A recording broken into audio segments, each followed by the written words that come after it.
Marami sa atin mahilig sa mga imported at branded na gamit. Aminin, pero ang latest sa fashion, mga disenyong lokal at Pinoy na Pinoy, pagpapahayag ng ating pagiging makabayan.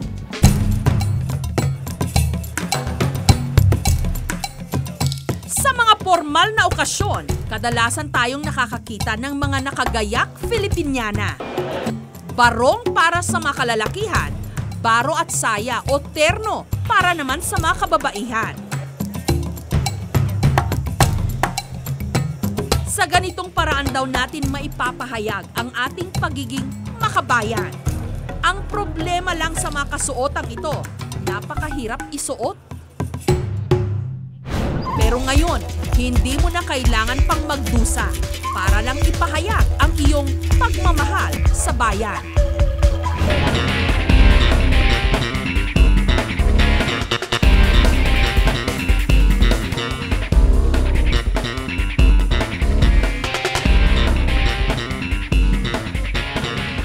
Usong-uso, lalo na sa mga kabataan ngayon, ang mga t-shirt na ang tema makabayan. Mapababae man o lalaki, bahagi ng kanilang Japorms ang mga t-shirt na may kulay ng watawat o mga bagay na sumisimbolo sa Pilipinas.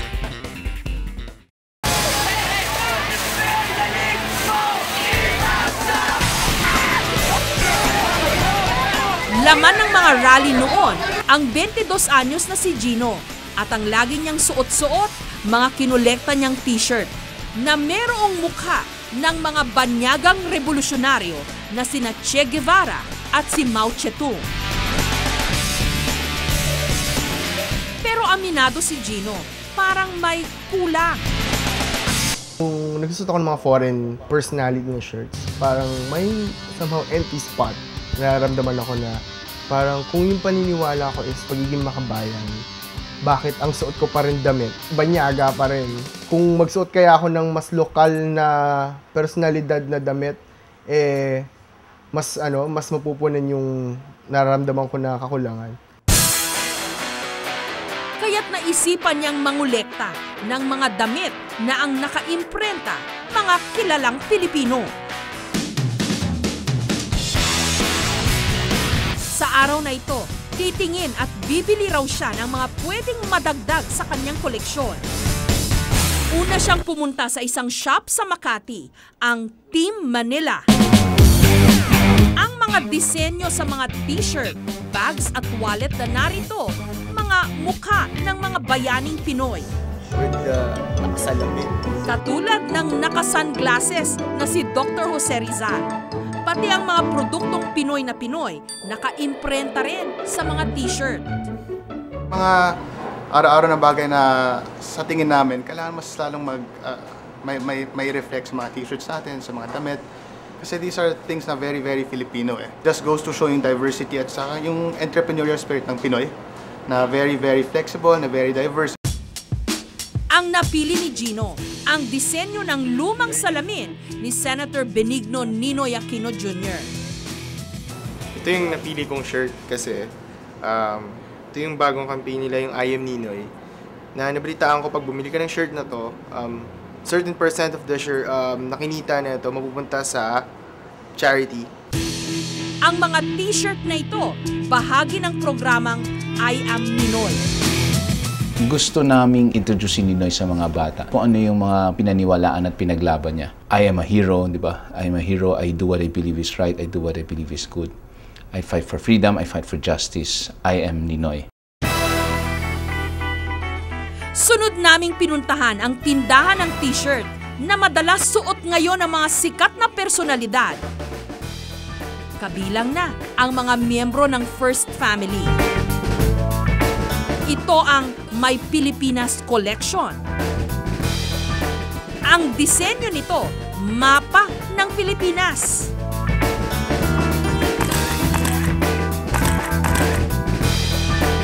Ang presyo mula 400 hanggang 700 pesos kada t-shirt. Kaya naging mabili yan kasi yung merong hinahanap o merong pangailangan yung mga mamimili. Kung lalo sa panahon ngayon, siguro kasi isip nila, ano ba talaga tayo bilang mga Filipino? So kailangan nila ngayon ng mga signs o mga batayan kung ano ba talaga sila. Ma'am, sir, t-shirts, pili lang po, may sizes pa. Kung gusto mong tumawad, pwede sa Tiangge.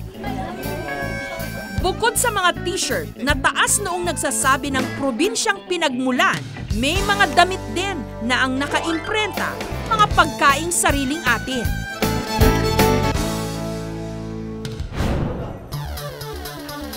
Pati nga ang trainer ni Manny Pacquiao na si Coach Freddie Roach, merong ganitong t-shirt. Right now, is it his left hook or his right hook? 250 pesos kada t-shirt. Meron ding mga jersey at jacket na ang design mismong watawat ng Pilipinas. Pero paalala ng National Historical Institute, may batayan sa paggamit at pag-imprenta ng ating watawat. Ito. Kung yung sagisag lang ng flag, halimbawa yung sun and stars, okay lang yon. Huwag yung talagang buong-buo na flag, nakitang-kita mo na Philippine flag. Kasi bawal yung labahan, bawal tapakan. Kasing halaga naman ang ating watawat kung bigyan ni Ronnie ng importansya ang kanyang mga t-shirt. Paborito raw itong pasalubong ng ating mga kababayan sa Amerika. Kakaiba, ganyan, di ba? Talagang nire-represent mo yung sarili mo as a Filipino. Pag meron kang ganyan. Pag meron kang Filipino na damit. Pero ngayon, hindi lang siya bibili ng t-shirt na ipapadala niya sa kanyang ama sa Amerika. Para mas maging personal, pipinturahan din niya ito ng napili niyang design, ang alibata o ang katutubong alpabetong Filipino. Gusto kasi niyang maging unique ang isusuot ng kanyang ama. Yung hindi basta-basta nabibili sa mga department store. Sa ganitong paraan, hindi lang daw niya maipapadama sa kanyang ama ang pagiging makabayan niya, pati na ang taus-puso niyang pasasalamat para sa lahat ng sakripisyong ginawa nito sa ibang bansa. Ang ginawang t-shirt ni Ronnie, agad na natanggap ng kanyang ama na nasa New Jersey sa Amerika. At bilang pagmamalaki, agad niya itong isinuot. Isa sa mga dinudumog ngayon ng mga mahilig sa mga makabayang t-shirt, ang tindahan ng 3 Stars and the Sun sa Broadway Studio sa Quezon City. Pagmamay-ari ito ng isa sa mga idolo ng mga kabataan sa pagiging makabayan, si Francis Magalona. Mga kababayan! Ang unang run namin.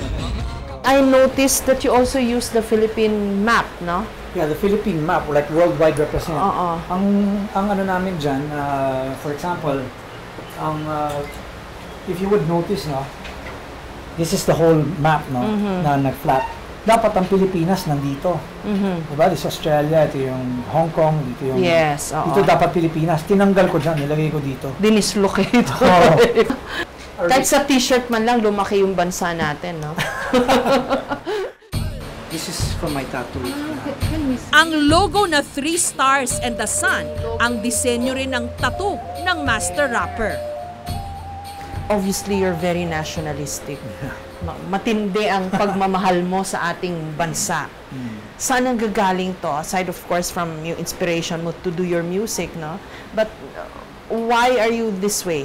Kasi parang, yung Filipino, we always get a bad rep overseas. Parang, they always say, is it safe in the Philippines?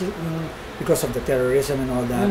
And then, we're known to be so-and-so. So I said, I wanted something where Filipinos will wear our clothes and then really be proud of who we are. Hanggang sa huli, ilalaban daw ni Francis ang ating lahi. Nahaharap din ngayon si Francis sa isa pang laban.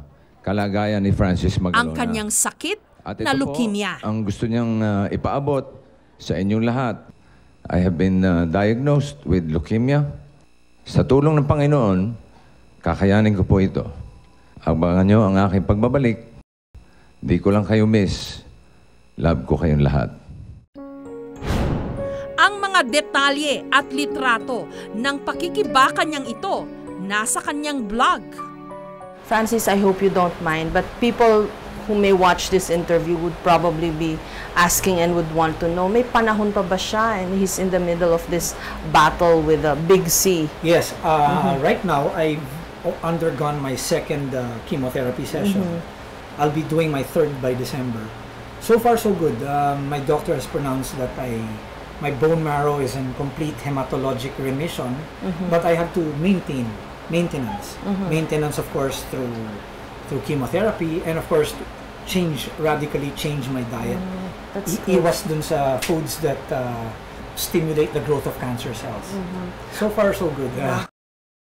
Like we give one of our Isa sa mga dinisenyo ni Francis ang tinatawag niyang leukemia shirt. This one would be Yeah, it's okay. orange ang kulay ng leukemia. So yan yung leukemia awareness. Ladies and gentlemen, we got... Kanina lamang ang pagbabalik telebisyon at itbulaga ni Francis M. matapos ang mahaba-habang panahon na siya'y na ospital. Francis Magalona! Kiko!